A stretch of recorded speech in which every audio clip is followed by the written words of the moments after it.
Hi guys, I want to ask you one question, simple, very quick. How many of you already used an opportunity and went study abroad through Erasmus? Can you raise your hand? Great, so 5%. How many of you are like not just everybody are ISECers? Okay, there are some ISECers. Great. So now you will see like how these projects or big organizations influenced us. Because when I came back from Singapore to Finland, I realized that like the weather conditions is different, right? But also that these two countries are pretty clean, but they are using very complicated system, and they are not putting everything into one bin as in Slovakia. So it's very complicated. You know, you cannot put all trash to one thing. So it's not good, but it's actually great. It's not just good. So they're recycling. How many of you are recycling, guys? Woo! I like you! Great, great. So I wanted, when I came back, I really realized that there are countries who are not recycling at all, and I wanted to let them like, okay, how should they start recycling? How to make them, how to help them, how to educate them. So I find out that there are some situations when people are not putting any trash in the bin, and they are not even recycling, but they are doing this.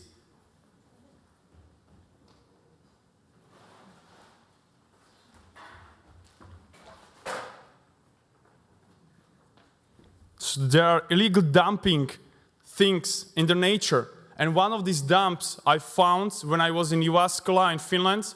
It was next to the dormitory.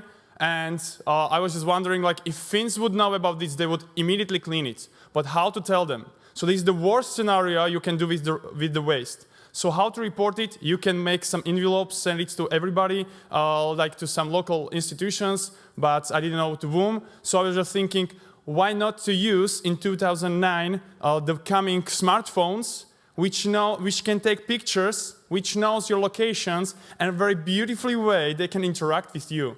So we created Trashout. And you can download it to Windows Phone, Android, and iPhone. So we are available on all major mobile platforms. And they're successfully adopted. And we won the best smartphone application of the year in Slovakia when we launched in 2012. So wahoo! And this is our team. This is our team we put together with my co-founders and like tremendous, like intelligent guys who made things happen. And we managed to have no girl yet, so we appreciate if some girl will join us soon. We'll see. And the magic started to happen because now I was talking about, okay, we build an application to locate illegal dumps. So you come to illegal dump, you report it, you set the size and the type, you send it, that's all. And it's available online, so super easy. This way, we wanted to raise awareness that there is an issue with actually recycling because people are throwing also trash outside, so it's totally stupid way. So we wanted to raise awareness in the first phase. We succeeded, and one of the success factors was that Marcus from Germany, he joined our company through Erasmus, and he worked with us. And excellent thing happened when he came back home because the university found out that he was working for some great startup and he wasn't putting papers from the right side to the left side. He was doing some actual great work. And they asked him to go live into television in Münster. So for him, he was like, woohoo! And when he was talking, actually many people downloaded an application, Trashout, and they located some illegal dumps next to the Münster. In Germany! Can you imagine? Germans, like illegal dumps, no way! So immediately what happened, in 2 days, they cleaned it up, but they didn't do just this. They asked the police guys to come on the place and took the DNA. So they can find the people who did it, and they will never do it again. And that's cool. And we understood that we can bring actually the know-how from countries to other countries, so we can exchange the know-how how to deal with illegal dumps of the first phase, how to make our planet sustainable. So this was, and the second very important part of our project was when I went to Kosovo. And the Kosovo, it really looked like this when you went out from city to city. It was full of trash, full of illegal dumps full of construction waste. And in that time, I was studying in Finland, in Singapore, and I talked to the Marcus from Germany, and I knew from them one interesting thing. They can't cheat in their schools, and they have no corruption, like very, very slow corruption. So if you have low corruption, it means that you learn, if you have high corruption, you learn it somewhere. And usually you can learn it in school when you are cheating. So I asked the local ones in Kosovo, guys, what is about cheating in your republic, in your region? And it's like, yeah, they will not kick you out. That's the problem. Because in Finland, they will kick you out of the subject. And in Germany, the same. And in US, in some parties. So we find out there is a correlation between quality of education and the corruption and amount of illegal dumps. So it means if you higher the education level and you really restrict it in cheating, then you lower the illegal dumps and usually the level of living goes up. So this is the first learning point. Students, don't cheat in schools and tell your kids and starting by yourself. Don't cheat anywhere. Start doing it and we can have a really nice planet. So this is the first learning point, guys.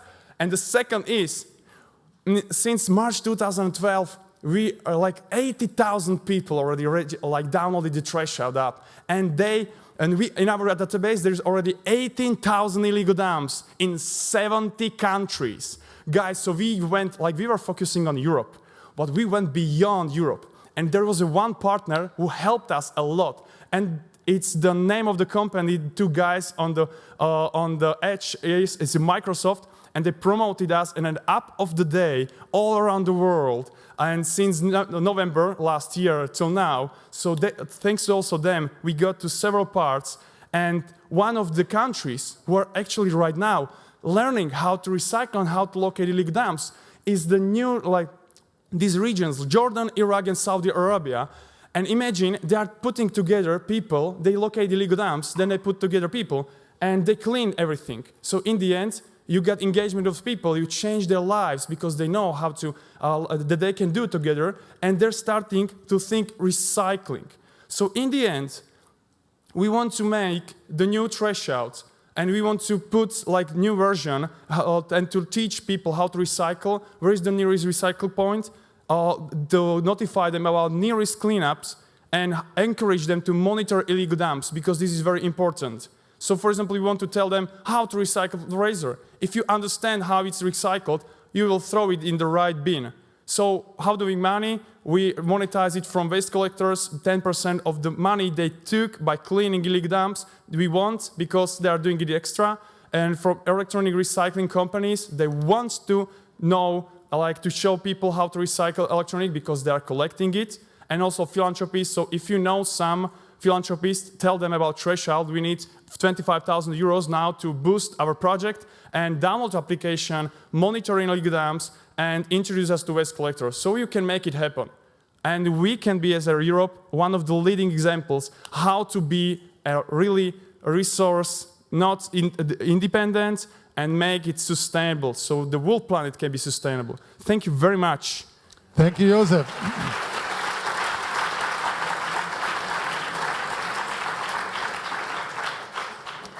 You get a new title here, Honest Josef. Wow, thank you.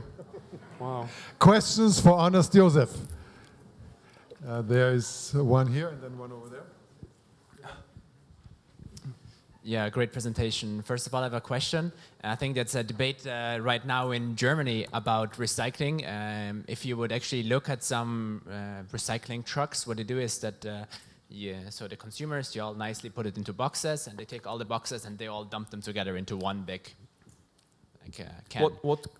The reason being that incineration capacities are massively oversized. We have reduced the volume of waste over the last few years and decades. Hence, it is from a perspective of efficiency for incineration plants, we need to incinerate more garbage. Does this affect you in any way?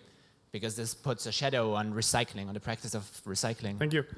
Trashout is here and also here on this event to tell you about this and thinking sustainable. Many of you have projects And if you make some product, if you make some game, and if you from the beginning you're thinking, okay, I'm going to make something tangible, how am I going to recycle it? Is it going to be sustainable? So we are enlarging, like if you download Trashout, if you're using it, we are trying to put a seed in your mind how to think sustainable. So yes, our society is not sustainable right now. That's why we are here. We want to change it, and there might be some really drastic ways how to that it's very hard to recycle, but we have to do it. Incineration, okay, if you're stupid, you do it.